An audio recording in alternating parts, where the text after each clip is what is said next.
होगा कि हम परमेश्वर का धन्यवाद ना करें। हर एक क्षण मेरे पास यह कारण लेकर आता है कि मैं परमेश्वर के नाम का धन्यवाद करूं, मैं परमेश्वर के नाम की महिमा करूं। आइए हम प्रार्थना करें और इस प्रार्थना के द्वारा परमेश्वर को धन्यवाद के बलिदान चढ़ाएं। Hallelujah, hallelujah, hallelujah, hallelujah, hallelujah Lord Jesus. प्रभु यीशु, प्रभु धन्यवाद देते हैं आज के इस सुंदर दिन के लिए प्रभु कि आपने यह दिन बनाया और इस दिन में हम आपकी महिमा करने पाते हैं, हम आपकी आराधना करने पाते हैं, क्योंकि आपने हमें जीवितों की जमीन पर खड़ा रखा है। तहे दिल से आपको धन्यवाद देते हैं और आपसे प्रार्थना करते हैं कि आज के दिन में जितने भी आपके इस आराधना में जुड़ना चाहते हैं प्रभु, प्रभु उनके आपके इस आराधना में जुड़ने में कोई रुकावटें उनका रास्ता रोकने ना पाए। चाहे वो इंटरनेट की कमी हो, चाहे वो साधन की कमी हो, प्रभु सारी जरूरतों को प्रभु आप अपनी दया के भंडार से पूरा कीजिए। और प्रभु आप अपने लोगों से आज के सुबह में मुलाकात कीजिए प्रभु। वे आपके जलाल का अनुभव करें, आपकी महिमा का अनुभव करें, आपकी सामर्थ प्रभु उनके हृदय का कब्जा करें प्रभु, और वे आपकी सामर्थ का अनुभव करते हुए आपके उत्तम गवाह बनने पाए। प्रार्थना करते हैं प्रभु आज के सुबह में जितने भी दुखों तकलीफों के साथ प्रभु और अपनी जरूरतों के साथ आपके चरणों में आए हैं, वे आज आप में पूर्ण आत्मिक आनंद को प्राप्त करें, आपकी आत्मिकता का स्पर्श प्राप्त करें प्रभु, और आपकी स्वर्गीय दया को प्रभु अपने हृदय के अंदर अनुभव करें। और प्रभु यीशु प्रार्थना करते हैं आज के गीतों का गाना, वाद्यों का बजाना, वचन का सुनाना, इन बातों के द्वारा प्रभु हम में से किसी को भी जरा भी महिमा ना मिले, परंतु सारी महिमा आपको मिले, क्योंकि मान, महिमा, आदर, गौरव आप ही का है प्रभु। और आज की आराधना प्रभु कईयों के जीवन में के बंधनों को तोड़ने पाए प्रभु, उनके जीवन के अंदर चंगाई को लाने पाए प्रभु, और जो भी उनके जीवन के डिजायर है प्रभु, उन डिजायर्स को पूरा करने पाए प्रभु। वे आपके दर्शन को प्राप्त करें प्रभु, प्रभु वे आपकी महिमा को प्रभु प्राप्त करने पाए। अब तक भी प्रभु आप ही ने हमको चलाया है, तो प्रभु आगे भी प्रभु आप ही हम पर अपनी दया रखिए, आगे आप ही हमको चलाइए। और आज के इस आराधना के द्वारा प्रभु आपकी मर्जी हमारे जीवन में पूरी होने पाए प्रभु। अब से आगे के हर एक दिन समय को प्रभु हम आपके सामर्थ्य हाथ में सौंपते हैं। अब प्रार्थना हमारे उद्धार करता प्रभु यीशु मसीह नासरी के नाम से मांगते हैं, आमीन, आमीन, आमीन। हालेलुया। सो आइए, जैसे हम खुदावन की चरणों में आए हैं, तो कुछ गीतों को गाने के द्वारा प्रभु यीशु मसीह की महिमा करेंगे।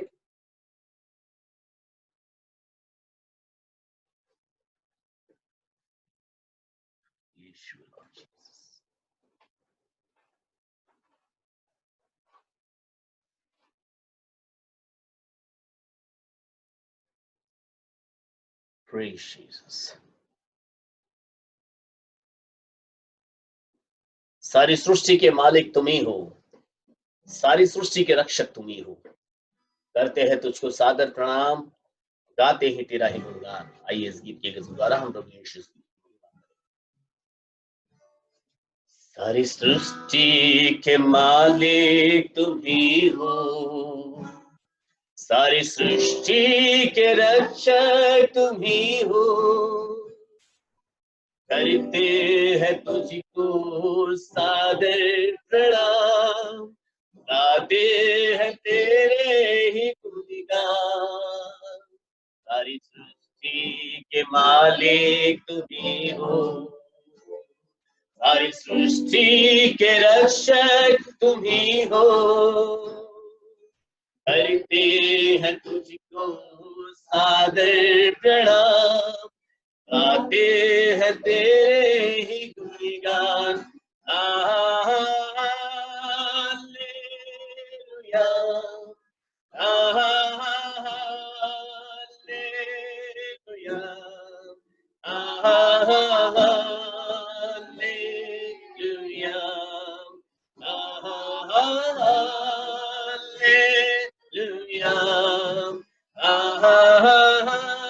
Hallelujah, hallelujah,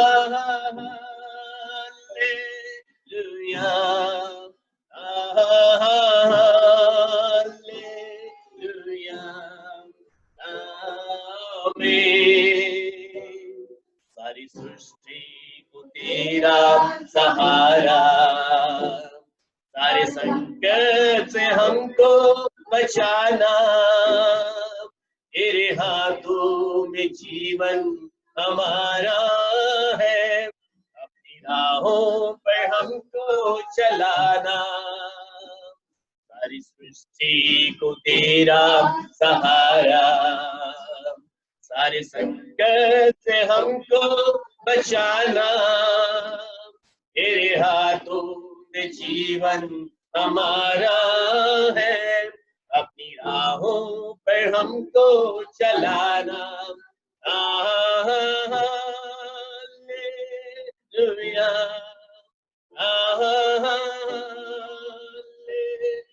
hallelujah,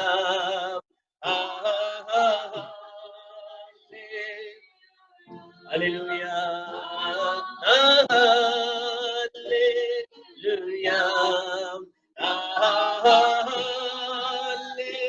hallelujah, hallelujah, hallelujah, hallelujah, आमीन। हम है तेरे हाथों की रचना, हम पर रहे तेरी करुणा, तन बंधन हमारा तेरा है, इन शैतान को छूने न देना, हम है तेरे हाथों की रचना, हम पर रहे तेरी करुणा, तन बंधन हमारा तेरा है, इन शैतान को छूने न देना।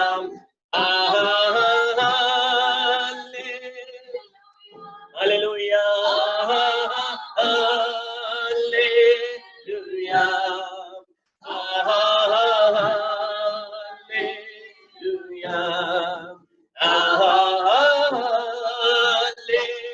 हालेलुया, हालेलुया, हालेलुया, हालेलुया, आमीन। अब दूर नहीं है किनारा, धीरज को हमारे बढ़ाना, जीवन की हमारी इस नैया को अब सागर में खोले न देना, अब दूर नहीं है किनारा, धीरज को हमारे बढ़ाना, जीवन की हमारी इस नैया को अब सागर में खोले न देना। हालेलुया, हालेलुया, हालेलुया, हालेलुया,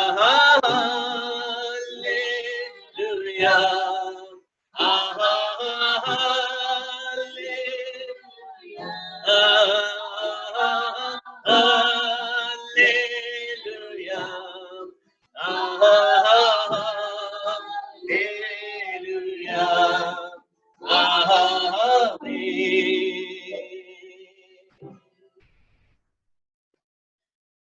अब दूर नहीं है किनारा, प्रभु हमारे धीरज को तू बढ़ाना, कि जीवन की हमारी इस नैया को प्रभु भवसागर में खोने देना। आज इस संसार में एक सागर नुमा परिस्थिति को हम देख सकते हैं, जिसमें तूफान आया है और नैया सबकी डोल रही है, परंतु हम खुदा बाप की और अपनी निगाहें उठाकर उससे सहायता की मांग करते हैं कि हम अपने धीरज में बने रहें और खुदा बाप के विश्वास से कभी दूर ना हो, क्योंकि उसका प्यार वो महान है। हालेलुया, तेरा प्यार है महान, तेरा प्यार है जहां, मैं तो पहले मुर्दा था और तूने मुझ पे डाली जान। आइए इस गीत को हम गाकर प्रभु की महिमा करें। तेरा प्यार है महान, तेरा प्यार है जहां, मैं जो पहले मुर्दा था तूने डाली मुझ में जानो, तेरा प्यार है महान, तेरा प्यार है जहां, मैं जो पहले मुर्दा था, तूने डाली मुझ में जान, क्यों ना बोलूं फिर मैं तेरी जय जयकार, क्यों ना बोलूं फिर मैं तेरी जय जयकार, जय जयकार, जय जयकार, यीशु जय जयकार, जय जयकार।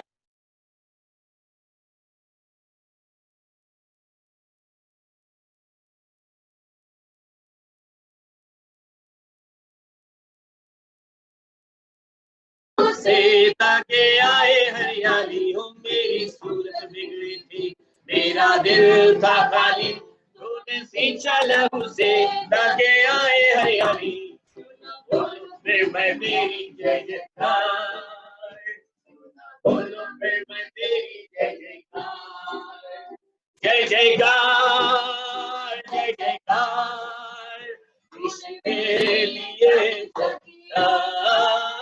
जय जयकार, जय जयकार।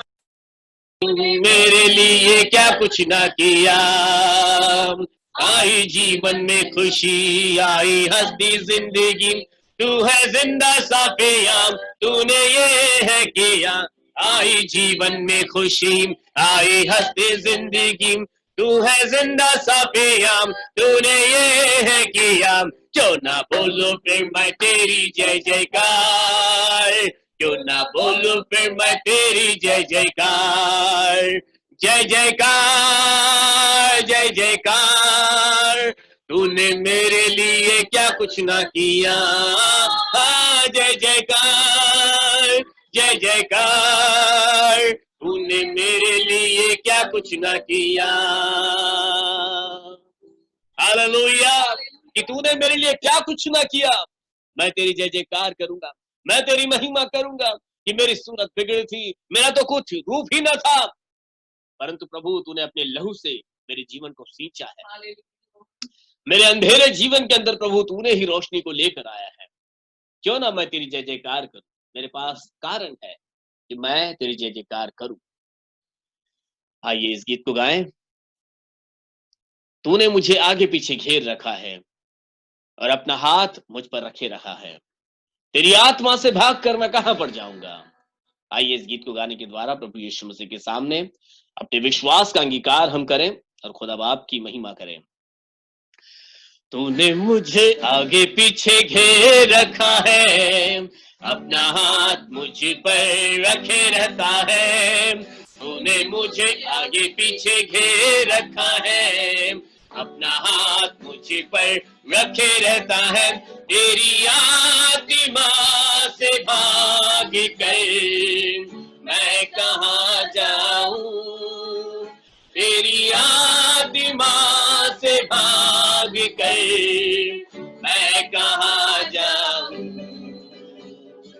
आकाश में चढ़ तो तू वहाँ है, अधलोक में जाऊं तो तू वहाँ है, आकाश में चढ़ तो तू वहाँ है, अधलोक में जाऊं तो तू वहाँ है, तेरी आत्मा से भाग कर मैं कहाँ जाऊं, तेरी आत्मा से भाग कर मैं कहाँ जाऊं,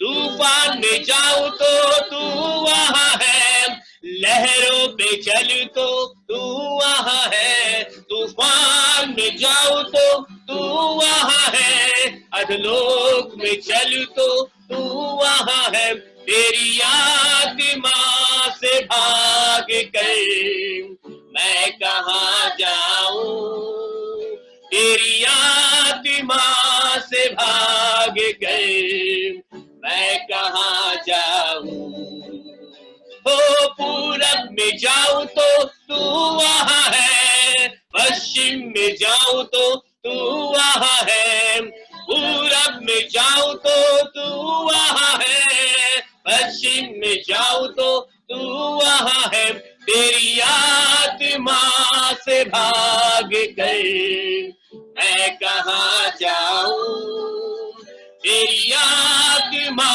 से भाग कर मैं कहाँ जाऊं, तेरी आत्मा से भाग मैं कहाँ जाऊं, तेरी आत्मा से भाग कर मैं कहाँ जाऊं।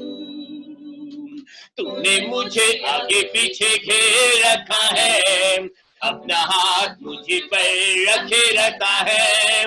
तूने मुझे आगे पीछे घेर रखा है, अपना हाथ मुझे पर रखे रहता है। तेरी आत्मा से भाग कर मैं कहाँ जाऊं, तेरी आत्मा से भाग कर मैं कहाँ जाऊं। दाऊद कहता है कि मैं तेरी आत्मा से भागकर कहाँ जाऊं। आज मैं और आप इस सुंदर सुबह में यही प्रश्न के साथ परमेश्वर का जलाली चेहरा निहारे कि प्रभु जहां भी मैं जाऊंगा वहां पर तो तेरी उपस्थिति है, कहीं पे भी जाकर मैं छुप नहीं सकता हूं। चाहे आज हम अपने घरों के अंदर हैं, परंतु उसकी आत्मा से हम दूर नहीं हैं। हम उसकी आत्मा से बहुत लंबाई पर नहीं परंतु उसके करीब है, क्योंकि उसकी आत्मा हमारे अंदर है, उसकी आत्मा हमारे आसपास में है। उसने हमें आगे पीछे घेर कर रखा है और अपना हाथ मुझ पर और आप पर उसने बनाए रखा है, तो हम उसकी आत्मा से भागकर कहीं नहीं जा सकते। वो यहोवा यिरे हैं, वो यहोवा राफा है, यहोवा शम्मा है, वो यहोवा एलोहिम है, यहोवा एलियोन है, वो यहोवा शालोम है। उसमें हमने सारी परिपूर्णता प्राप्त की है, सब कुछ हमने यीशु मसीह में पाया है। आइए इस गीत को गाने के द्वारा प्रभु यीशु के आगे हम इस अंगीकार को करें। यहोवा यीरे दाता मेरे, तू काफी है मेरे लिए। यहोवा राफा तू करता चंगा, मिली चंगाई तेरे घाव से। यहोवा शम्मा तू संग रहता, हर जरूरत पूरी करता है।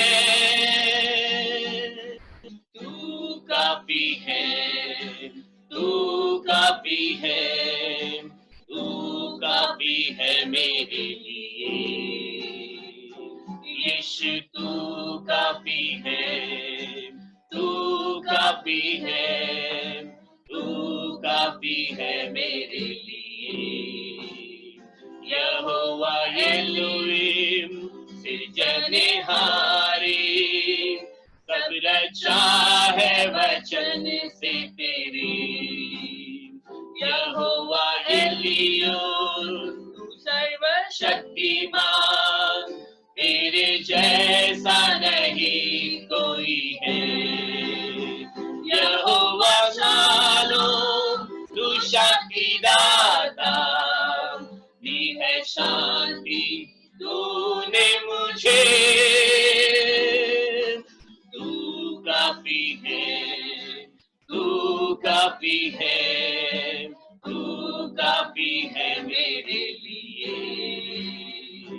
यीशु तू काफी है, तू काफी है, तू काफी है मेरे लिए। यहोवा यिरे दाता मेरे, तू काफी है मेरे लिए। यहोवा राफा तू करता चंगा, मिली चंगाई तेरे घाव से। यहोवा शम्मा तू संग रहता, हर जरूरत पूरी करता है। तू काफी है, तू काफी है, तू काफी है मेरे लिए। यीशु तू काफी है, तू काफी है मेरे लिए। यीशु तू काफी है, तू काफी है, तू काफी है मेरे लिए। यदि प्रभु यीशु तू मेरे संग है तो मुझे किस बात की घटी है, क्योंकि खुदा का कलाम बताता है कि पहले परमेश्वर की और उसके राज्य की खोज करे तो बाकी की सारी चीजें अपने आप आ जाएगी, मिल जाएगी। यदि यहोवा मेरे और आपके जीवन के अंदर है, यदि यीशु मसीह ने मेरे और आपके जीवन को व्याप्त कर रखा है, अगर थाम कर रखा है, तो मेरे और आपके लिए वही काफी है। हमें और किसी वस्तु, किसी बात की जरूरत ही नहीं है। खुदा का कलाम बताता है कि हम में से हर कोई केवल रोटी से नहीं परंतु यहोवा के हर एक वचन से जीवित रहेगा। वह हमारे लिए काफी है, वह हमारे लिए काफी है। आइए आज की सुबह में जब जीवित परमेश्वर के चरणों में मैं और आप एकत्रित हुए हैं, तो क्यों ना प्रार्थना के साथ खुदा बाप के हाथ में अपने आप को हम समर्पित करें। आज की सुबह यदि आप में से कोई प्रार्थना की किसी की अगुवाई होती है, मैं चाहूंगा आप प्रार्थना में अगुवाई करें। भाई गोविंद के परिवार से मैं प्रार्थना करूंगा कि आप में से कोई भी एक व्यक्ति प्रार्थना में हमारी अगुवाई करे। भाई गोविंद, आपके परिवार से मैं चाहूंगा कोई भी एक व्यक्ति प्रार्थना में हमारी अगुवाई करे। Praise the Lord. Praise the Lord sister, hallelujah. आइए हम प्रार्थना करेंगे। यीशु लॉर्ड जीसस, धन्यवाद खुदावन, आपकी स्तुति हो, आपकी महिमा हो प्रभु जी। आप महान परमेश्वर है और आपके ऐसा कोई नहीं है। हम धन्यवाद देते हैं खुदावन आज की सुबह के लिए पिता परमेश्वर, जो आपने हमें दिखाया प्रभु जी। आपके नाम को धन्यवाद है, धन्यवाद देते हैं। बहुत से लोग हैं प्रभु आज के दिन देख नहीं पाए प्रभु, लेकिन हमें दिखाया फादर लॉर्ड। आपको नाम को धन्यवाद देते पिता परमेश्वर। प्रभु जो भी पिता परमेश्वर आज हम प्रभु जी जो भी हमने स्तुति आराधना किया है पिता परमेश्वर राजा, वो आपके ग्रहण योग्य है, हमारा विश्वास है पिता परमेश्वर राजा। हम धन्यवाद देते हैं प्रभु जी, आपकी महिमा करते हैं पिता परमेश्वर राजा। प्रभु इस सुबह के समय प्रभु आपके नाम को हम ऊंचा उठाते प्रभु। इस समय प्रभु हम घर पे बैठे हैं पिता परमेश्वर राजा, लेकिन पिता परमेश्वर इस समय हम घर पे बैठे हैं, लेकिन प्रभु सचमुच हम सौभाग्य लोग हैं पिता परमेश्वर कि इस समय हम घर पे बैठ के भी प्रभु हम तेरी स्तुति आराधना कर रहे हैं प्रभु जी। पिता इस लॉकडाउन में भी प्रभु हम इस घर पे बैठ के भी प्रभु हम तेरी स्तुति महिमा कर रहे हैं प्रभु जी। पिता परमेश्वर राजा, ये ऐसा समय है कि बहुत गंभीर समय है जो लॉकडाउन के समय है प्रभु जी, कि प्रभु हमारा मन भटकता रहता है, लेकिन प्रभु सच में प्रभु तेरी स्तुति आराधना के द्वारा, तेरे वचन के द्वारा खुदावन तू हमें तसल्ली देता है प्रभु जी। हम धन्यवाद देते पिता परमेश्वर राजा। ये प्रभु इस आराधना में जितने भी लोग जुड़े हैं पिता परमेश्वर राजा, आप आपके वचन के जो पास्टर जी वचन देने वाले हैं प्रभु जी, वो वचन के द्वारा प्रभु आप हर एक से बातें करना पिता परमेश्वर, और हर एक के जीवन में आप कार्य करना प्रभु जी, और हर एक को प्रभु आपके विश्वास में बढ़ाना पिता परमेश्वर राजा। मैं धन्यवाद देती हूँ प्रभु जी। प्रभु इस लॉकडाउन में प्रभु आप और भी हमें बल और सामर्थ देना पिता परमेश्वर राजा, और पास्टर जी उनकी फैमिली को भी प्रभु जी आप आशीष करना, और पास्टर जी जो भी वचन देंगे प्रभु वो और से नहीं तेरे पवित्र आत्मा की ओर से दे प्रभु जी। ऐसे मेरी प्रार्थना विनती है प्रभु, सब सारे लोग को आप आशीष करना राजा। धन्यवाद देते हैं, प्रार्थना यीशु के नाम से मांगते हैं, आमीन आमीन आमीन। Hallelujah hallelujah Lord Jesus. आइए अपने बाइबल को हम निकालेंगे और भजन संहिता उसके 107 भजन संहिता को हम निकालेंगे। भजन संहिता 107 पढ़ेंगे हम, और सिरिल यहाँ से पढ़ेंगे और आप सब अपने अपने स्थानों में इन वचनों को पढ़ेंगे। 107 भजन संहिता उसका 1 से लेकर 22 आयतों को हम पढ़ेंगे इस समय में। भजन संहिता 107।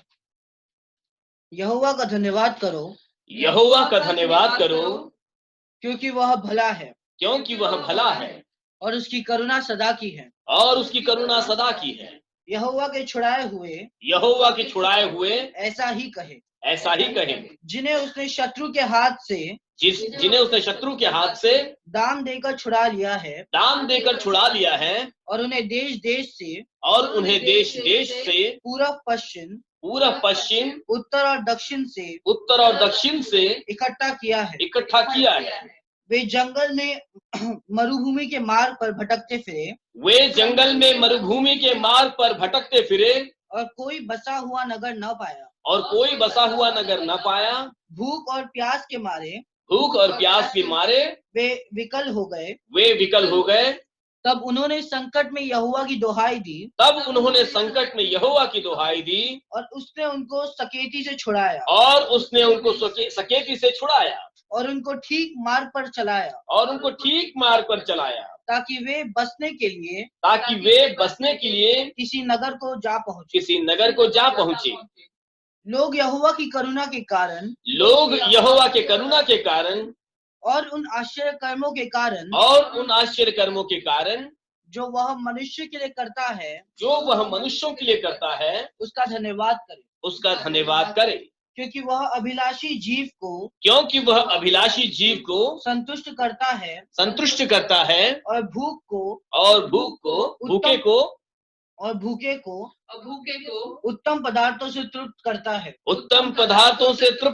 है। जो अंधियारे और मृत्यु की छाया में बैठे और दुख में पड़े और बेड़ियों से जकड़े हुए थे इसलिए कि वे परमेश्वर के वचनों के विरुद्ध चले और परम प्रधान की सम्मति को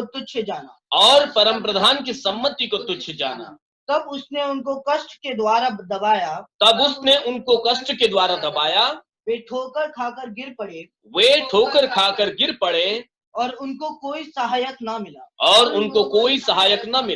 तब उन्होंने संकट में यहोवा की दोहाई दी और उसने सकेती में उनका उद्धार किया। उसने उनको अंधियारे और मृत्यु की छाया में से निकाल लिया और उनके बंधनों को तोड़ डाला। लोग यहोवा की करुणा के कारण और उन आश्चर्य कर्मों के कारण जो वह मनुष्य के लिए करता है उसका धन्यवाद करे क्योंकि उसने पीतल के फाटकों को तोड़ा और लोहे के बेंडों को टुकड़े टुकड़े किया। मूढ़ अपनी कुचाल और अधर्म के कामों के कारण अति दुखित होते हैं। उनकी जी सब भांति के भोजन से मिचलाता है और वे मृत्यु के फाटक तक पहुंचते हैं। तब वे संकट में यहोवा की दोहाई देते हैं और वह सकेती से उनका उद्धार करता है। वह अपने वचन के द्वारा उनको चंगा करता और जिस गड्ढे में वे पड़े हैं उससे निकालता है। लोग यहोवा की करुणा के कारण और उन आश्चर्य कर्मों के कारण जो वह मनुष्यों के लिए करता है उसका धन्यवाद करे और वे धन्यवाद बलि चढ़ाए और जय जयकार करते हुए उसके कामों का वर्णन करे। प्रभु यीशु मसीह इस वचन के पढ़े जाने पर हम सबों को आशीषित करें। आप अपने स्थान में अगर खड़े हैं तो बैठ सकते हैं। आइए इस वचन के ऊपर, इस भजन संहिता पर थोड़ा देर हम गौर करेंगे कि क्या यह भजन संहिता मुझे और आपको आज के दिन में सिखाती है। बहुत ही उत्तम बातें आज के भजन संहिता में मैं और आप समझ सकते हैं यदि हमने ध्यान से पढ़ा होगा। यहाँ पर भजनकार ने कई बातों का उल्लेख यानी कि अपनी जीवन की एक उत्तम गवाही को मेरे और आपके सामने रखा है। यदि परमेश्वर की करुणा के बारे में सही रीति से जानना है तो भजन संहिता के हर एक भागों को यदि आप ठीक से पढ़ोगे तो आपको बहुत ही उत्तम बातें परमेश्वर के बारे में यहाँ सीखने को मिलेगी। सबसे पहले हम अगर इसमें देखेंगे भजन संहिता उसके 107 उसके पहली आयत को पढ़े और दूसरी आयत को, यहोवा का धन्यवाद करो क्योंकि वह भला है। यहां पर सबसे पहले हम धन्यवाद के बोल को पढ़ पाते हैं कि भजनकार एक आह्वान अपने सुनने वालों के लिए कर रहा। आह्वान क्या है? यहोवा का धन्यवाद करो। कारण भी बताया भजनकार ने। अगर यहोवा का धन्यवाद करना है तो उसका कारण यह है कि वह भला है। उसने अपने भलाई के हाथ को अपने लोगों के ऊपर से उठाया नहीं है, क्योंकि यह एक इजरायली है और एक इजरायली होने के नाते वह जानता है क्या कि परमेश्वर ने इजरायलियों को गुलामी के हालात से छुड़ाया क्योंकि वह भला था। क्योंकि यहोवा भला है इसलिए यहोवा ने उनको सिर्फ छुड़ाया ही नहीं परंतु उनकी अगुवाई भी की। सिर्फ अगुवाई नहीं की तो अगुवाई करने के मार्ग में परमेश्वर ने उनकी हर जरूरत को पूरा भी किया। स्वर्ग से मन्ना खिलाया, चट्टान को फाड़कर पानी पिलाया, मार्ग की हर जरूरत को पूरा किया। परमेश्वर उनके संग बना रहा क्योंकि यहोवा भला है। इजरायली जानता है, यह भजनकार जानता है क्या कि इतना करने के बावजूद भी इजराइल अपने कुमार से, अपने गलतियों से बाज नहीं आया, वो गलतियां करता रहा। फिर भी यहोवा की भलाई उनके संग बनी रही क्योंकि यहोवा भला है। हालेलुया। यहोवा भला है और इसीलिए उसका धन्यवाद करो। यहोवा को हम अपने जीवन में से और दे ही क्या सकते हैं? इस सृष्टि का हर एक वस्तु, हर एक चीज, सब कुछ उसी का तो है। हम उसे क्या दे सकते हैं? यही कि अपने जबान से उसको धन्यवाद के बलिदान चढ़ा सकते हैं। यहोवा का धन्यवाद करो क्योंकि वह भला है और उसकी करुणा सदा की है। एक मुख्य बात मेरे और आपके विश्वास का आधार है ये, क्योंकि उसकी करुणा सदा की है। उसकी करुणा सिर्फ इस्राएलियों के समय नहीं थी, उसकी करुणा सिर्फ कुछ खास लोगों पर नहीं थी, कुछ खास समय के लिए नहीं थी, परंतु उसकी करुणा सदा की है।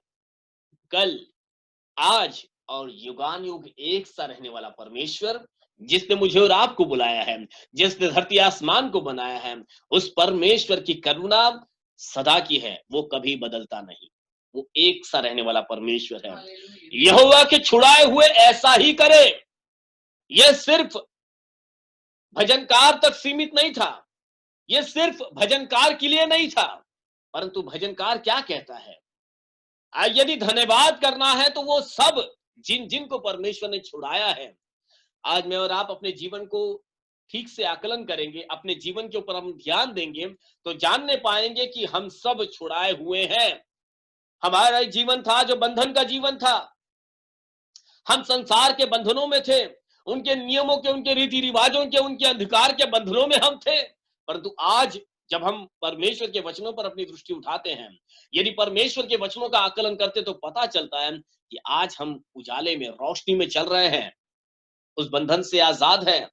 यीशु मसीह ने मेरे और आपको छुड़ाने के लिए, मुझे और आपको उस मृत्यु के बंधन से छुड़ाने के लिए, उस पाप के दंड से आजादी देने के लिए क्रूस पर अपना बलिदान दिया और मेरे और आपके लिए आजादी खरीदी। यहोवा के छुड़ाए हुए ऐसा ही करे, धन्यवाद के बलिदान चढ़ाए। जिन्हें उसने शत्रु के हाथ से दाम देकर छुड़ाया है, ये आसान नहीं था, मुफ्त की बात नहीं थी, बस ऐसे ही बोल दिया और हम आजाद हो गए, ऐसा नहीं हुआ। जबकि वो परमेश्वर था, वो कर सकता था, लेकिन फिर भी परमेश्वर का प्यार तो देखो मेरे और आपके लिए, कि उसने उस स्वर्गीय सामर्थ का इस्तेमाल नहीं किया, परंतु मनुष्य रूप धारण करके मेरे और आपके समान दुख भोग कर, अपने ऊपर वो पीड़ाओं को लेकर, उस पाप को अपने ऊपर लेकर, जो पाप का बोझ मैं और आप लेकर चल रहे थे, उसे उसने अपने ऊपर लिया और अपना बेशकीमती लहू बहाकर वो दाम चुका दिया। जो मैं और आप में से पूरी सृष्टि का लहू भी इकट्ठा कर दूं, इस पूरी पृथ्वी का रक्त एक समान एक जगह पर इकट्ठा कर दो और उसको बलिदान के स्वरूप में चढ़ाओ तो उसकी कोई कीमत ही नहीं है, क्योंकि उस लहू में पाप है। लेकिन परमेश्वर यीशु मसीह ने अपना बेशकीमती लहू बहा दिया, दाम देकर उसने छुड़ाया है हमको, वो कीमत जो सिर्फ वही अदा कर सकते थे। लिखा है 6 और 7 को अगर हम ध्यान से पढ़ेंगे, लिखा है तब जब यहोवा के लोग, जब परमेश्वर के चुने हुए लोग, जिनको परमेश्वर लेकर चलता था, जब वे तकलीफों में पड़े, उन तकलीफों के बारे में 3 और 4, 5 में लिखा है, वे संकट में पड़े, जैसे मैं और आप भी पढ़ते हैं, कोई अलग बात नहीं है। संकट तो मनुष्य के जीवन के अंदर है ही। वचन बताता है, धर्मी यदि गिर भी जाए तो यहोवा उसको उठाकर खड़ा करता है। मतलब धर्मी गिर सकता है, संकट तो है, वो संकट धर्मियों को हिला सकती है, गिरा सकती है, लेकिन मेरे और आपके लिए आशा वाली बात यह है, यहोवा हमारे संग रहता है। कब? यदि हम, ऐसा लिखा है, तब जब यहोवा के चुने हुए उसको पुकारते हैं, तब उन्होंने संकट में यहोवा की दुहाई दी और उसने उनको सकेती से छुड़ाया। तब जब वे मुश्किल के अंदर पड़े, उस समय जब इस्राएलियों ने परमेश्वर को पुकारा, तो परमेश्वर ने उनको उन सकेती से, उस मुश्किलों से, उन तकलीफों से छुड़ाया है और उनको ठीक मार्ग पर चलाया। इस्राएली हमेशा से ही ठीक मार्ग पर नहीं चले। परमेश्वर उनको मार्ग पर लेकर आता और फिर वे थोड़ा आगे चलकर फिर बिगड़ जाते। फिर परमेश्वर उनको मार्ग पर लेकर आता, फिर वो थोड़ा ठीक चलते, फिर बिगड़ जाते। परमेश्वर ने कनान देश पहुंचने तक, उस वायदे के जमीन तक पहुंचने तक कई बार इस्राएलियों को ताड़ना दी, दंड दिया, समझाया, सिखाया, अपनी सामर्थ का दर्शन कराया, ठीक मार्ग पर उनको चलाया। मैं और आप भी स्वर्गीय मार्ग पर हैं। मेरे और आपका सबका एक डेस्टिनेशन है, एक मंजिल है। वो मंजिल है, हम खुदा बाप के जलाल के आगे, उसके सिंहासन के आगे, उसके न्यायासन के आगे, उसके स्वर्गीय स्थान में, उसके सामने हमें खड़े रहना है। हमें अधोलोक में नहीं जाना है, परंतु ऊपर जहां परमेश्वर रहता है, वहां पर मुझे और आपको जाना। ये हमारी यात्रा चल रही है। इस जीवन यात्रा के अंदर हम कई बार गलतियां करते हैं, मुश्किलों में पड़ते हैं, तकलीफें हमारे आसपास में आ जाती हैं, जैसे आज चारों तरफ आ चुकी है। कोरोना का एक भयंकर जो है तांडव बोलो, या एक भयंकर ऐसा हाहाकार मचा हुआ है। कोरोना ने एक भयंकर भय ऐसा फैला दिया है। ऐसे में यदि हम अपने विश्वास से मुकर गए, यदि हम उस विश्वास को थाम कर न रहे, यदि ऐसे समय में हमने परमेश्वर की ओर अपनी दृष्टि न उठाई, यदि हम सांसारिक रीतियों में पड़े रहे, तो हमारे लिए रास्ता ठीक नहीं रहेगा। वचन बताता है, यदि हम परमेश्वर को पुकारेंगे, परमेश्वर के हाथ में अपना जीवन देंगे, तो वचन लिखा है, और उनको परमेश्वर ने ठीक मार्ग पर चलाया।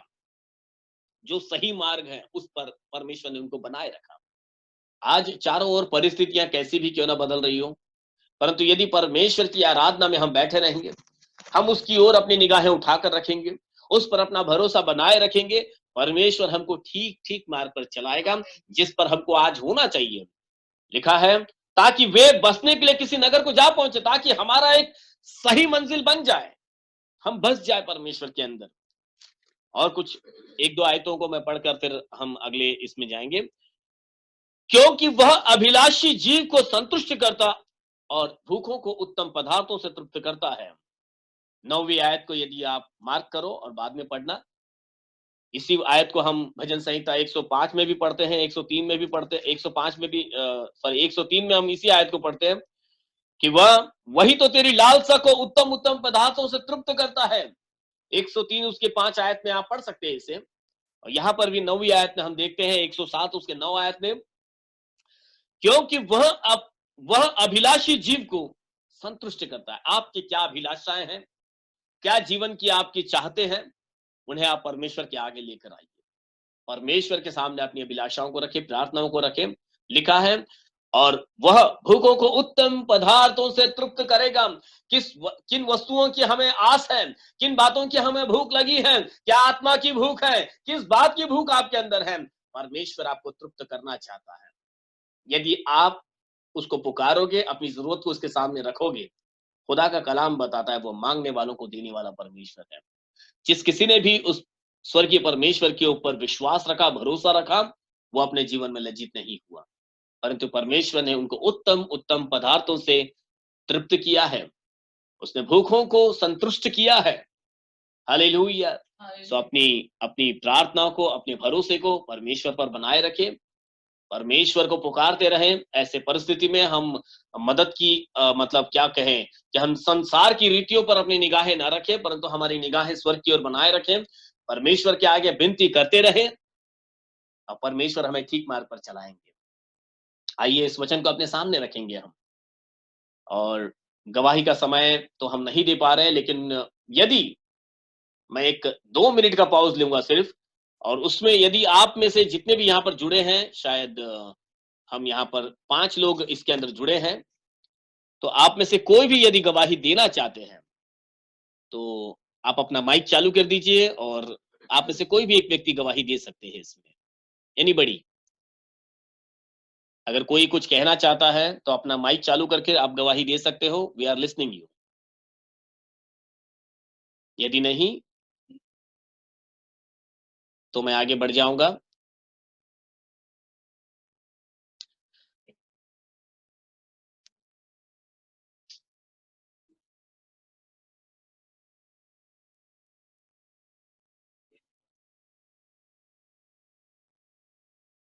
तो मैं सोचता हूं शायद कोई गवाही नहीं दे रहे हैं, तो आइए हम दान अर्पण के गीत के लिए आगे बढ़ेंगे।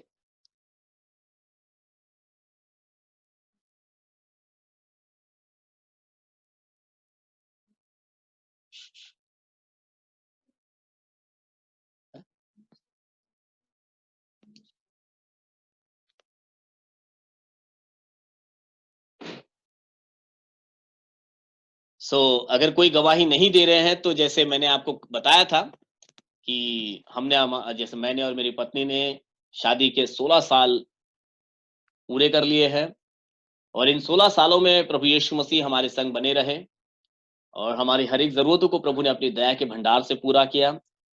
हाँ, इसमें आप सबों की प्रार्थनाएं भी हमारे संग थी, इसलिए आप सबों को भी धन्यवाद कि आपने अपनी प्रार्थनाओं में मेरे लिए और मेरे परिवार के लिए हमेशा स्मरण में रखे आपने। और मैं आशा रखता हूं कि भविष्य में भी आपकी प्रार्थनाओं का साथ हमारे साथ रहेगा, क्योंकि कलीसिया की प्रार्थना ही है जो सेवकाई को आगे बढ़ने में सहायक बनती है। तो आप अपनी प्रार्थनाओं में हमेशा मेरे लिए और मेरे परिवार के लिए हमेशा रखें, और मैं प्रभु का धन्यवाद देता हूं कि प्रभु ने आज तक भी हमारी हर जरूरत को अपनी दया के भंडार से पूरा किया है। और आइए इसी गवाही के साथ मैं आज के इस यहाँ तक के भाग को आगे बढ़ाना चाहूंगा कि अपनी गीत अर्पण के लिए इस गीत को हम गाएं। God is good all the time. He put a song of praise in this heart of mine. इस गीत को हम गाकर अपने दान अर्पण को हम अपने अपने स्थानों में इकट्ठा करेंगे। जैसा भी आप अपने हृदय से बोलना चाहते हैं, आप अपने स्थान में उसे जमा करें, आपकी मर्जी है वो। आइए इस गीत को हम गाएं और अपने दान अर्पण को हम बढ़ाएंगे यहाँ पर। God is good all the time. It's a song of praise.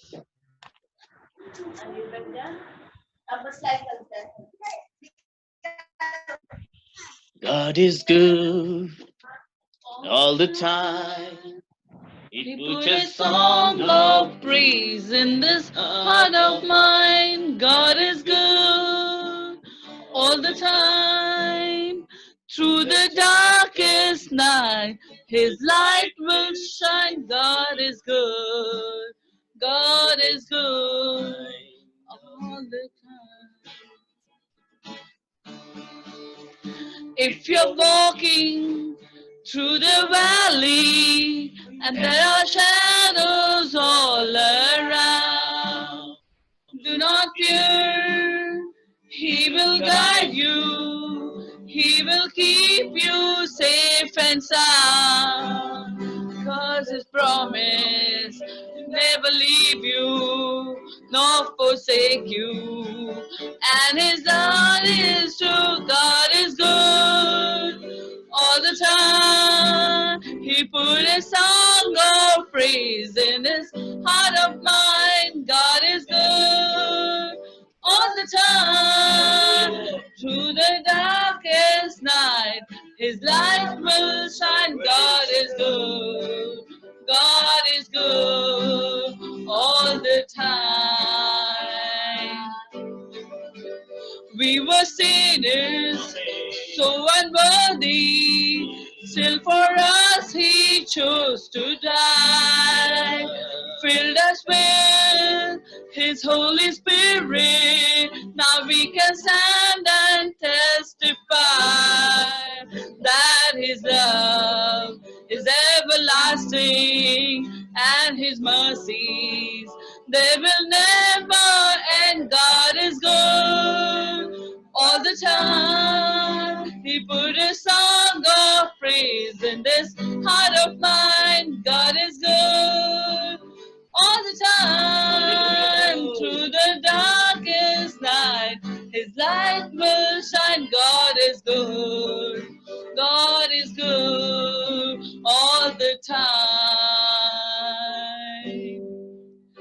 Though I may not understand all the plans You have for me, my life is in Your hand, and through the eyes of faith I will surely see God is good. Hallelujah. All the time. Through the dark of faith, in this heart of mine, God is good. God is good. All the time. All the time He is good. Through the darkest night. Yes, amen. Light will shine. God is good. God is good all the time. Though I may not understand Yes. all the plans You have for me, my life is in Your hand, and through the eyes of faith I will surely see God is good. God is good all the time. We put a song of praise in this heart of mine. God is good all the time. Through the darkest night, His light will shine. God is good. Hallelujah. God is good all the time. Yeshua, Jesus. Hallelujah. God is good all the time. Praise Jesus. आइए इस दान अर्पण के लिए हम प्रार्थना करें. Hallelujah Lord Jesus. प्रभु यीशु, फिर एक बार प्रभु अपने जीवन के इस क्षण के समय प्रभु आपने हमें एक सुंदर अवसर दिया प्रभु के इस समर्पण को हम आपके चरणों में ला सके. प्रभु इस दान अर्पण को आप स्वीकार कीजिए प्रभु, और इसे आशीषित कीजिए. और जितनों ने भी प्रभु हर्ष के साथ आपके राज्य के लिए बोया है, वह अपने जीवन में हर्ष की कटनी को काटने पाए प्रभु अपने जीवन में उत्तम गवाही का जीवन में प्राप्त करे प्रभु. और प्रभु होने दीजिए उनके खत्ते भले पूरे रहे प्रभु. और प्रभु इस महामारी के समय में जब प्रभु संसार भर में महंगाई का माहौल है, प्रार्थना करते हैं कि आपके लोगों को प्रभु इसकी जरा भी प्रभु तकलीफ ना होने पाए प्रभु. परंतु जो नहीं दे पाए उनके लिए भी प्रार्थना करते हैं, वे उत्तम आशीषों को और अनुग्रह को प्राप्त करें प्रभु, और आपकी दया उन पर प्रकट होने पाए प्रभु. प्रभु ऐसे समय में आप हर एक की मदद और सहायता कीजिए. अब के आगे प्रभु जब हम आपके वचनों पर ध्यान देते हैं प्रभु, इन वचनों के द्वारा आप हमसे बात कीजिए और हमारी अगुवाई कीजिए प्रभु.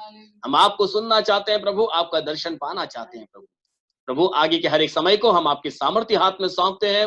अब प्रार्थना हमारे उद्धार करता प्रभु यीशु मसीह नासरी के नाम से मांगते हैं. सब मिलकर कहे आमीन आमीन आमीन आमीन.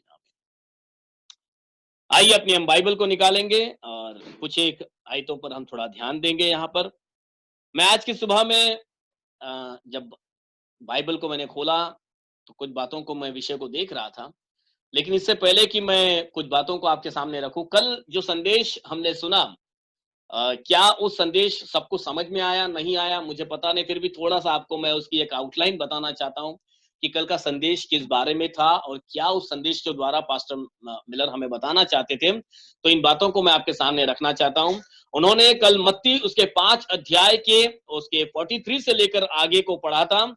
जब आपने पढ़ा होगा तो आपको समझ आया होगा कि उसका वहां का विषय है क्या. अगर मत्ती 5 अध्याय 43 से 47 यदि आप देखोगे तो वहां पर इस विषय में लिखा है कि हमें अपने शत्रुओं से प्रेम करना है, जो आज मनुष्यों को जल्दी समझ में नहीं आएगा, क्योंकि शत्रुओं से प्रेम करना मतलब ये थोड़ा कठिन बन गया है हमारे जीवन शैली के अंदर. जिस तरह का जीवन आजकल में हम जी रहे हैं, यह जीवन हमें अनुमति ही नहीं दे रहा. हमें यह समझा ही नहीं पाता कि हम कभी शत्रु से प्रेम भी कर सकते हैं. ये कैसे होगा?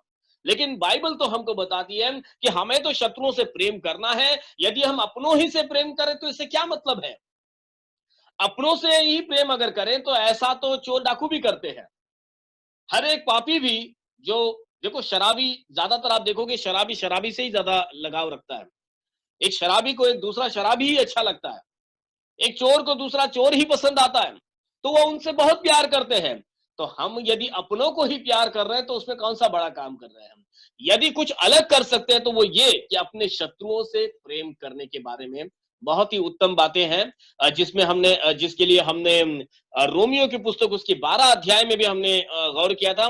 12 अध्याय उसका 14 से लेकर 21 आयत हमने पढ़ा था। वहां पर भी पौलुस ने इन्हीं बातों का जिक्र वहां पर किया है कि कैसे हमें शत्रुओं से प्रेम कर कर जो बुराई को अच्छाई से जीतने के बारे में वहां पर लिखा हुआ है कि कैसे बुराई तो लोग हमारे साथ कर ही रहे हैं, लेकिन हमारी अच्छाई उनके जीवन को बदल सकती है।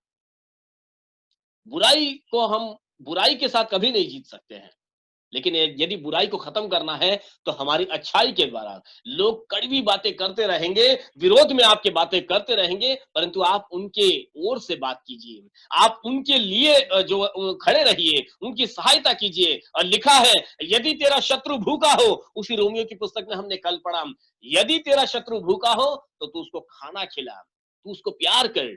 ऐसा करने से तो उसके सर पर अंगारों का ढेर लगा देगा, ऐसा वहां लिखा है। लेकिन हम इस मकसद से ये नहीं करेंगे, लेकिन जो परमेश्वर ने, यीशु मसीह ने जब क्रूस पर चढ़ाए जाने के बाद भी अपने क्रूस पर चढ़ाने वालों के लिए माफी मांगी है, तो मुझे और आपको भी मेरे भाइयों ऐसा ही करना है। उन्होंने एक उदाहरण हमको कल बताया था कि आमिश लोगों के बारे में। एक गांव या एक शहर है जो जहां पर आमिश इस जाति के लोग रहते हैं, जिन्हें आमिश लोग कहा जाता है। वे अपना खुद का ही प्रोडक्ट बनाकर बेचते हैं, वे ज्यादा बाहर से चीजों को नहीं लेते हैं, वे अपने में ही उनका अपना एक कम्युनिटी है, वो एक जो खुद के लिए ही खुद चीज बना लेते हैं। आमिश लोगों ने बनाई हुई चीजें भी बहुत महंगी मिलती है, क्योंकि वो अपने ही टेरिटरी में से अपने तौर तरीकों से ही चीजों को बनाकर उसका व्यापार वे करते हैं। और उन आमिश लोगों की एक कहानी उन्होंने बताई थी कि एक आमिश बच्चे जिन स्कूल में जाते थे, उन बच्चों के स्कूल में एक व्यक्ति ने जाकर सब बच्चों पर गोली चला दी। 10 बच्चों को गोली लग गई और उसमें से 5 लड़कियां जो है मर गई। अब ये व्यक्ति तो सनका हुआ था, बिल्कुल पागल हुआ था, और उसने उस पागलपंती में ये कर दिया। ये करने के बाद उसने खुद को भी गोली मार दी, उस गन चलाने वाले ने खुद को भी गोली मार दी। लेकिन जब मर गया, ये व्यक्ति भी चला गया, वो 5 बच्चियां भी चली गई, और वो जो 5 बच्चियां थी वो आमिश लोगों में से थी। अब आमिश लोगों ने मिलकर इस बारे में बातचीत की, अब क्या करें, हमारे बच्चियां तो चली गई है, मारने वाले ने तो मार दिया है। लेकिन वहां पर उनकी मीटिंग के अंदर उन्होंने ये तय किया कि मारने वाले ने मार भी दिया और खुद भी मर गया, लेकिन उसके पीछे जो परिवार छोड़कर गया, उस परिवार का क्या। कितनी बड़ी बात लग रही है कि ये लोग अब उसके परिवार के बारे में सोच रहे हैं जिस व्यक्ति ने इनकी बच्चियों को ही मार दिया था। उन्होंने मिलकर दान इकट्ठा किया, ऑफरिंग इकट्ठा की, और उस दान को लेकर वे उस व्यक्ति के पत्नी के पास गए और उस पत्नी को उन्होंने ये मदद किया कि ये हम आपको देना चाहते हैं, क्योंकि आपके पति तो अब रहे नहीं, लेकिन हम चाहते हैं कि इससे आपका कुछ गुजर बसारा होने पाए, आपकी कुछ बुनियादी जरूरतें पूरी हो सके। और आप ऐसा मत सोचना कि आपके पति से हम नाराज हैं। एक मन से इन लोगों ने उनके पति की माफी, वहां पर उनको माफी के रूप में उनको कहा कि हम आपके पति को माफ कर रहे हैं, आप बिल्कुल भी अपने हृदय पर बोझ न रखें कि हम क्या सोच रहे होंगे उनके बारे में, और हमारे मन में उनके लिए कोई भी खंत होगी। तो ऐसी माफी कौन दे सकता है। वे तो बाइबल को जानते भी नहीं थे आमिश लोग, वे मसीह नहीं थे, फिर भी कुछ अच्छाई को उन्होंने संसार के आगे रखा। आज हम बाइबल पढ़ने वाले भी ऐसा नहीं कर पाते हैं, जबकि बाइबल तो हमें यही सिखाता है कि हमें अपने शत्रुओं से प्रेम करना है। अगर यदि कोई शत्रुता के व्यवहार में है, कोई कुछ बुराई क्या कर रहा है, किस परिस्थिति में कर रहा है, किस सोच के साथ कर रहा है, हम नहीं जान पाते हैं। उसके मन में क्या चल रहा होता है, उसने क्या समझा हुआ होता है, लेकिन हम तो सिर्फ उसका तकलीफ देना देख रहे हैं हम, पर वो तकलीफ क्यों दे रहा है ये हमें किसी को नहीं पता होता है। कई बार उसका भी खुद का दोष नहीं होता, बस उसके मन के अंदर कुछ गलत फहमियां होती है और उसके कारण वो व्यक्ति वो ऐसा कर रहा होता है। और इसीलिए चाहिए कि हम मसीह लोग इस पहचान को लेकर इस संसार के आगे खड़े रहें, हम माफी दें उनको, याद रखिएगा इन दो भागों को, मत्ती 5 अध्याय का 43 से आगे का भाग और रोमियो उसके 12 अध्याय 14 से लेकर 21 आयत को आप बाद में आराम से फिर से पढ़ना। वहां पर आपको बिल्कुल अच्छी रीति से समझाया गया है कि कैसे हमें इनकी इस संसार के अंदर इस व्यवहार को प्रकट करना है। आज जो भजन संहिता 107 हमने पढ़ा, थोड़ा सा वापस उसी भाग पर हम जाएंगे और हमने 1 से लेकर 22 आयतें पढ़ी और मैंने वहां पर कुछ बातें आपके सामने रखी कि किस तरह से हमें परमेश्वर का धन्यवादित रहना है और कैसे हमें उसको आदर मान देना है और उसके आश्चर्य कर्मों को स्मरण करना है। लेकिन एक छोटा सा भाग मैंने आगे देखा और मैंने सोचा क्यों ना आज वो बात आपके सामने थोड़ी सी रखी जाए। उसके 23 आयत से अगर 31 आयत तक हम देखेंगे, मैं पढ़वा कर समय नहीं लेना चाहता हूं, थोड़ा एक एक आयतों को पढ़ाकर मैं आपको समझाना चाहता हूं कि आज मैं और आप जिन परिस्थितियों में हैं, इस परिस्थिति का एक छोटा सा भाग यहाँ पर लिखा गया है और उन परिस्थितियों में यहाँ पर क्या हुआ है और हमें क्या करना है, दैट वी कैन लर्न, वो हम सीख सकते हैं। यहाँ पर लिखा है उसकी 23वीं आयत में ऐसा लिखा है, जो लोग जहाजों में समुद्र पर चलते हैं और महासागर पर होकर व्यापार करते हैं, वे यहोवा के कामों को और उन आश्चर्य कर्मों को जो वह गहरे समुद्र में करता है देखते हैं। ये दो आयतें थोड़ी सी गहराई में समझने की जरूरत है। जो लोग समुद्र में चलते हैं और उस समुद्र में चल नहीं सकते, वो तो जहाज में ही चलना पड़ेगा। आज बाइबल हमको बताती है संसार एक समुद्र नुमा ही है, एक सागर के जैसा है। इजरायलियों को भी अगर हम याद करते हैं तो उनकी जो बहुत बड़ी पहली मुसीबत हमने देखी थी, उनके सामने लाल समुद्र आकर खड़ा हुआ था और उस लाल समुद्र में से परमेश्वर ने इजरायलियों के लिए रास्ता बना दिया था और वो उनके लिए बहुत मतलब एक अविस्मरणीय बात आज तक भी हम याद रखते हैं कि इजराइल के जीवन में परमेश्वर ने कैसे बड़े काम किया। उसमें सबसे बड़ा काम हम देखते हैं कि इजराइलियों को परमेश्वर ने गहरे समुद्र में से रास्ता निकाल कर दे दिया।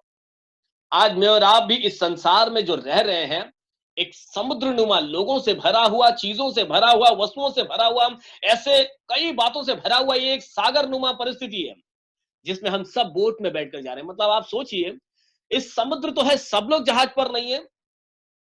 उस समुद्र के अंदर मछलियां होती है और बीच बीच में कई टीले आते हैं, कई चीजें होती है उसके अंदर। बाइबल तो बताती है उसमें लिब्यातान भी निकलता है, बड़ा विशाल विशाल प्राणी भी समुद्र में होते हैं। लेकिन उस समुद्र में एक जहाज चल रहा होता है जिस जहाज के अंदर लोग सवार रहते हैं।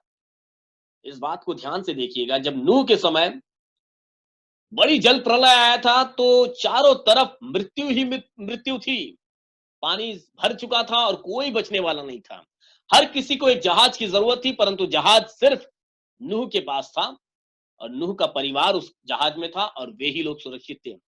ऐसा नहीं था कि इसके अंदर कोई धोखाधड़ी हुई थी कि किसी को बताया ही नहीं गया, चुपके से जहाज बना दिया और अचानक से जल प्रलय आ गया और बाकी सब लोग नाश हो गए और सिर्फ नोहा बच गया। ऐसा नहीं हुआ। नूह जब जहाज बना रहा था, पूरी दुनिया देख रही थी वहां पर कि नूह जहाज बना रहा है।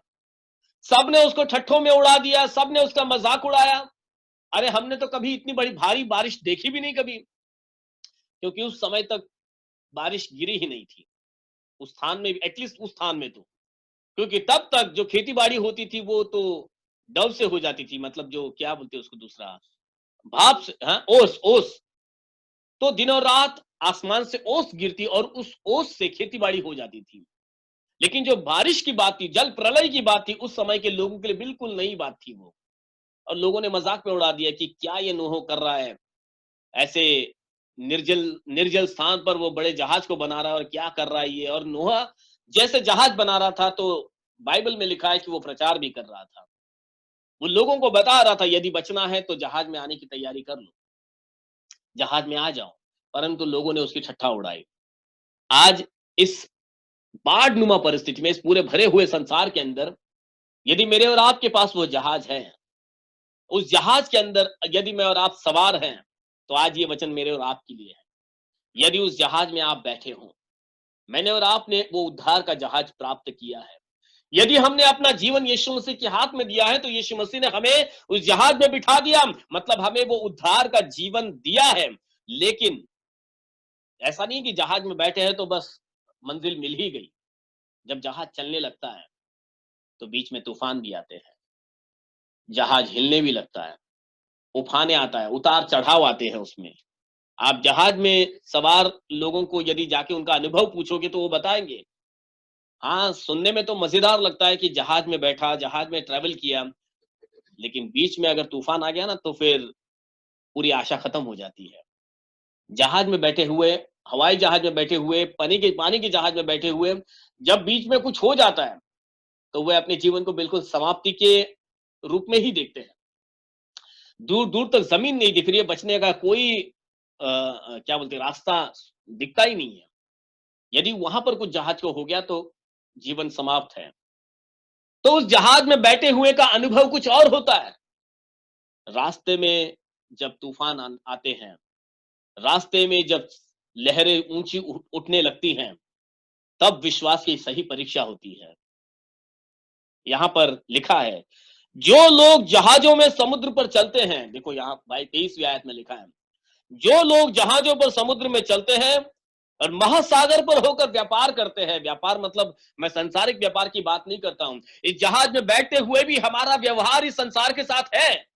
ऐसा नहीं है ना कि हम जहाज में चुपचाप बैठे हुए हैं, हम अपने घरों के अंदर चुपचाप बैठे हुए, ऐसा नहीं है। हमारा व्यवहार हो रहा है आपके पड़ोसी के साथ में, हमारे काम कर्म क्षेत्र वालों के साथ में, कलीसिया के परिवार वालों के साथ में, कई लोगों के साथ में हमारा मेलजोल होता है। एक प्रकार का व्यवहार इस संसार के साथ हमारा है। तो इस जहाज में सवार रहते हुए हमारा व्यवहार तो चल रहा है लोगों के साथ, और फिर उस जहाज में चलते हुए 24वीं आयत में आप देखोगे तो लिखा है, वे यहोवा के कामों को और उन आश्चर्य कर्मों को जो वो गहरे समुद्र में करता है देखते हैं।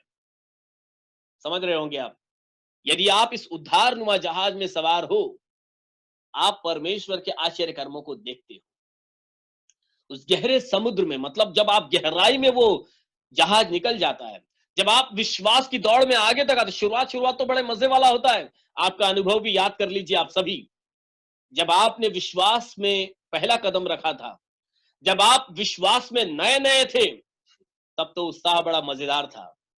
आप प्रार्थना करते थे, तुरंत मिल जाता था। उत्तम उत्तम गवाहियां आपके पास हुआ करती थी, ऐसे ऐसे चमत्कार आपके जीवन में होते थे, और आनंद तो कुछ और ही था। जहाज में बैठने वाले व्यक्ति का पहले पहले का आनंद ऐसे ही होता है, जैसे ही जहाज शुरू होता है बड़ा मजेदार आनंद होता है एकदम। लेकिन जब जहाज गहरे में जाने लगता है और गहरे में जाने लगता है, मेरे एक मित्र है जो जहाज में ही काम करता है, उन्होंने अपना अनुभव मेरे साथ बांटा था। बहुत ही अच्छे मित्र है मेरे, और वे 6-6 महीना जहाज में रहते हैं, और जब वापस आते हैं तो वो जहाज का अनुभव बताते हैं कि वो कितना भयानक अनुभव होता है जब जहाज गहरे समुद्र में आ जाता है। जब दूर दूर किलोमीटर से किलोमीटर दूर तक चारों तरफ कुछ भी नहीं दिखाई देता, धूप अंधेरा या उजाला भी हो तो भी वो अंधेरे के समान ही होता है, क्योंकि कुछ भी नहीं दिख रहा। दूर दूर तक सिर्फ आसमान और समुद्र दिख रहा है और हमारा जहाज दिख रहा है, बस। और ऐसे समय में यदि कुछ भी होता है, वो गहराई के अंदर जो अनुभव हमारा होता है वो बिल्कुल भयानक होता है। वो क्षण हमारा बहुत क्रुशियल होता है, जब हम विश्वास की जहाज को बीच में लेकर आ जाते हैं, जब हमारा विश्वास गहराई में होकर गुजर रहा होता है, हम जब परिपक्व हो चुके होते हैं, हमने मसीहत की उस दौड़ को आधा पूरा कर लिया है, हम मसीहत की दौड़ में उतने आगे आ गए हैं, अब आपकी सही परीक्षा शुरू होती है।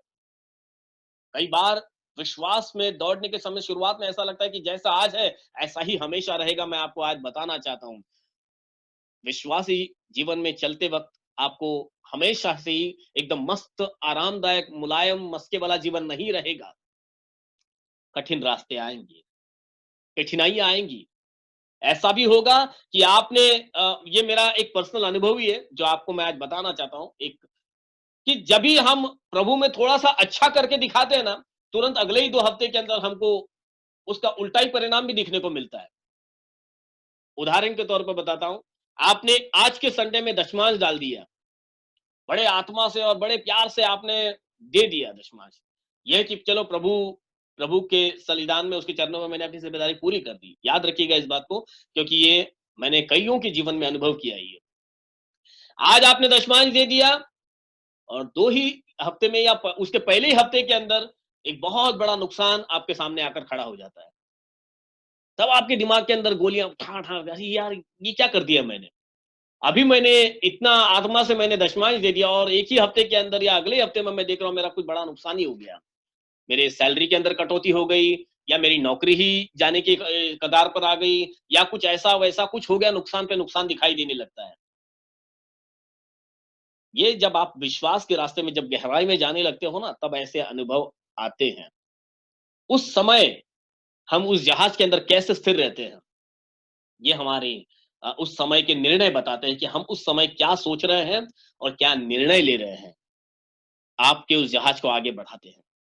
वरना उस समय में अगर निर्णय सही नहीं लिए, जहाज तो आगे बढ़ जाएगा, क्योंकि इस जहाज का कप्तान यीशु मसीह है। वो तो बढ़ जाएगा, किनारे लग जाएगा, लेकिन यदि आपका विश्वास डामाडोल हुआ है, तो कई लोग जो है विश्वास डामाडोल हो जाता है, उनको मालूम नहीं होता आगे जहाज चापा, वो कूद जाते हैं उस जहाज में से बाहर। ये जहाज तो डूबने वाला है, चलो मैं एटलीस्ट तैर कर तो पहुंच जाऊं, लेकिन तैर कर वो किनारा नहीं मिलने वाला, जहाज ही किनारे पर लगेगा, क्योंकि जहाज का कप्तान तो यीशु मसीह है। तो हम अपने आप से तैर कर किनारे पे नहीं पहुंच सकते, चाहिए कि हम संयम बनाए रखें, क्योंकि अब हम गहराई में आ चुके हैं। जहाज में वो सारी सुविधाएं दी गई है जिससे हम किनारे पहुंच जाएंगे। आप इस बात को भी समझ के लीजिए, कभी जहाज में ट्रैवल करना तो इस बात को ध्यान में रखना, जहाज को बिल्कुल सही रीति से डिजाइन किया गया है, तूफान के लिए भी बनाया है उसको, गहरे सागर के अंदर चलने के लिए भी बनाया है उसको, डूबते वक्त भी फिर भी जहाज में ऐसी सुविधाएं दी गई होती है जो आपको किनारे तक पहुंचने में पूरी मदद करती है। पर चाहिए कि संयम से वहां पर हम अपना कार्य करें, ये नहीं कि आनंद फानन में अपने तरीके से हमने जहाज पर अपना निर्णय ले लिया। लिखा है कि वे यहोवा के कामों को और उन आश्चर्य कर्मों को जो वह गहरे समुद्र में करता है देखते हैं। कौन? जो उस गहराई तक पहुंचते हैं वे देखते हैं। फिर लिखा है, फिर क्या होता है वहां पर, वो मुसीबत लिखी है जो गहरे सागर में आती है। अब देखो, हमने अब्राहम के विश्वास के एक पीक लेवल पर, यानी कि जब वो अपनी चरम सीमा पर था विश्वास के, पूरे विश्वास से जब परमेश्वर ने कहा यहां से निकल के वायदे की मैं एक जगह पर तो जाने बोलता हूं, वो चला भी, निकल भी पड़ा, सिर्फ एक आवाज को सुनकर अब्राहम निकल भी पड़ा। जब वो विश्वास की चरम सीमा पर था, तब यीशु मसीह ने, तब परमेश्वर ने उसे कहा तेरे प्रिय बेटे को मेरे लिए बलिदान चढ़ा दे। ये कितना कठिन समय होगा अब्राहम के लिए कि मैं इस समय में क्या निर्णय लूं, मैं क्या कहूं अभी। अरे ऐसे ही मुझे 100 साल में तो मैं 100 साल का हो गया, अब मेरे पास एक बच्चा आया और इस समय में परमेश्वर कह रहा है कि इस बच्चे को तू मुझे बलिदान चढ़ा दे। परंतु उस गहराई के स्थिति में ही जब अब्राहम ने ईमानदारी के साथ परमेश्वर की आज्ञाकारिता की, तब परमेश्वर ने अपनी सामर्थ को उसके सामने प्रकट कर दिया। अपनी सामर्थ का अनुभव, वो उस परमेश्वर की सामर्थ का अनुभव अब्राहम ने तब लिया जब उसने परमेश्वर की मर्जी के आगे सर झुका दिया। आज परमेश्वर की मर्जी हमारे जीवन में क्या चल रही है, मैं और आप कोई नहीं जानते, लेकिन चाहिए कि इस जहाज के अंदर जब हम बैठे हैं, अपने अपने घरों के अंदर ही बैठे हैं, इसको एक जहाज मान लीजिए, लेकिन आज जो विश्वास आपने किया है वो उद्धार का वो जहाज है जिसके अंदर आप सवार हो, और ये जहाज किनारे तो लगेगा, परंतु आपके फैसले इस बात का परिणाम लेकर आएंगे कि आपने क्या फैसला किया और कैसे किया। जहाज तो बढ़ रहा है, वो तो किनारे लग जाएगा। लिखा है, और फिर वहां ऐसा लिखा है कि वह आज्ञा देता है। देखो, परमेश्वर ने अनुमति दे दी है। जब अय्यूब के ऊपर इतनी बड़ी मुसीबत आई थी, ये परमेश्वर की मर्जी के बगैर तो नहीं आया था, परमेश्वर से पूछकर ही शैतान ने वो विपत्ति अय्यूब पर डाली। मतलब परमेश्वर ने होने दिया ये, क्यों? ऐसे में अय्यूब परखा जाने वाला था, तो ये होगा, इसमें हमारा परखा जाना होगा। तो लिखा है, और वे आकाश तक चढ़ जाते वे फिर गहराई में उतर आते। देखो, सब वो अनुभव लिखे हैं हमारे जीवन के। 25 से 27 आयतों को यदि आप पढ़ोगे, ऐसा लिखा है, क्योंकि वह आज्ञा देता है तब प्रचंड बयार उठकर तरंगों को उठाती है। जब परमेश्वर आज्ञा देता है, परमेश्वर की मर्जी के बगैर कुछ भी नहीं होता, एक पत्ता भी नहीं हिलेगा इस सृष्टि का। परमेश्वर जब आज्ञा देता है तो प्रचंड बयार आती है, पानी को ऊपर नीचे करती है, और वे आकाश तक चढ़ जाते हैं, फिर गहराई में जाते हैं। यह आपके जीवन के उतार चढ़ाव को बता रहा है।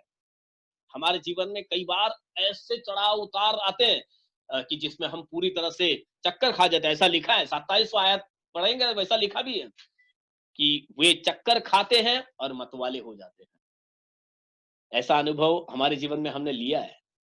जब जीवन के अंदर जहाज बिल्कुल ज्यादा हुलकांडे लेने लगता है, बहुत हिलने लगता है, उतार चढ़ाव ऐसे ऐसे होने लगते हैं, तो चक्कर आने लगता है। और जब चक्कर आता है तो हम निर्णय सही नहीं लेते, फिर उस चक्कर की परिस्थिति में गलत निर्णय कर बैठते हैं। आप शायद समझ रहे होंगे मैं क्या कह रहा हूं। ये उद्धार का जहाज उफान मारेगा, गहराई ऊंचाई को लांघेगा, जहाज बड़े तेजी से हिलकोचे खाएगा, और जब इस जहाज में आप हो तो आपको चक्कर भी आ जाएगा। लेकिन चक्कर आएगा तो भी निर्णय तो सही लेना है, आपको उस फेथ को थाम कर रखना है। 28वीं आयत बताती है, जब ऐसे चक्कर आने लग जाए ना, तो कुछ भी मत बड़बड़ा देना, कुछ भी मत बोलना, कुछ भी मत कर देना। चक्कर के समय में ही सही निर्णय लेना बहुत जरूरी है। जहाज में उतार चढ़ाव तो आएंगे, परंतु उस उतार चढ़ाव के समय सही निर्णय आपका विश्वास को आगे तक पहुंचाएगा। उसके 28वीं आयत में लिखा, तब याद रखिएगा, हमेशा, जब, तब, इन सारी बातों पर मैं हमेशा जोर देता हूं। यहां पर भी मैं उस तब के ऊपर आपको रुका रहा हूं। लिखा है, तब जब आपका जहाज बड़े हिचकोले खा रहा होगा, तूफान में, बवंडर में बिल्कुल गोल गोल घुमा रहा होगा आपको, और आपको चक्कर चक्कर सा आ रहा होगा, यानी कि दिमाग में बहुत कुछ चल रहा होगा।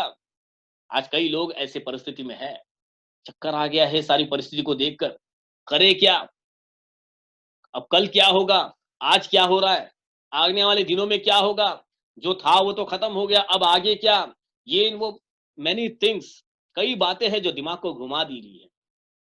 लिखा है, तब जब उनको चक्कर आया जहाज के लोगों को, तब वे संकट में यहोवा की दोहाई देते हैं। ऐसे परिस्थिति में जब वे यहोवा की दोहाई देते हैं, जब यीशु मसीह को पुकारते हैं, देन, और वह उनको सकेती से फिर निकालता है। यदि इस परिस्थिति से निकलना है और कोई रास्ता नहीं है, यहोवा ही है, यीशु मसीह ही है जो आपको इस सकेती में से बाहर निकाल सकता है, इस परिस्थिति से बाहर निकाल सकता है। वही एकमात्र परमेश्वर है जो समुद्र को डांट सकता है। दैट वी नो, बाइबल बताती है कि यीशु मसीह ने इस सृष्टि को भी डांट कर शांत किया है। जब समुद्र में तूफान आए, चेले डर गए, तो किसने उस तूफान को शांत किया? यीशु मसीह ने ही किया। डांट दिया और चेले अचंभित हो गए, ये कौन है जो समुद्र को भी डांटता है? अरे यही तो परमेश्वर है, जिसने समुद्र को बनाया है, जिसने स्वर्ग को बनाया है, जिसने सारे जीव जंतुओं को बनाया है, जिसके शब्दों में वो सामर्थ्य है जिससे सृष्टि बन गई है। अब जब उसका शब्द आएगा तो कैसे समुद्र शांत नहीं होगा? परंतु आपके शब्द पहले निकले खुदावन को पुकारने के लिए, सिर्फ कुछ भी बोलने के लिए नहीं, कुछ भी बड़बड़ाने के लिए नहीं, परंतु सच्चे खुदावन से सहायता मांगे। लिखा है, तब वे संकट में यहोवा की दोहाई देते हैं और यहोवा उनको उसमें से बाहर निकालता है।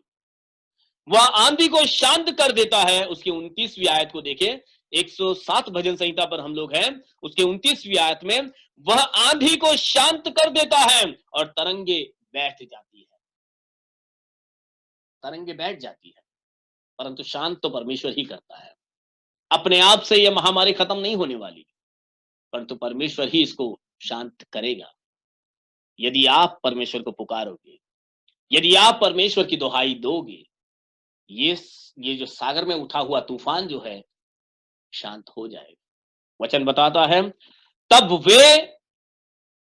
वे उनके बैठने से आनंदित होते हैं और वह उनको मन चाहे बंदरगाह में पहुंचा देता है। उसके बाद आपके जीवन की इच्छाएं भी खुदावन पूरा कर देता है।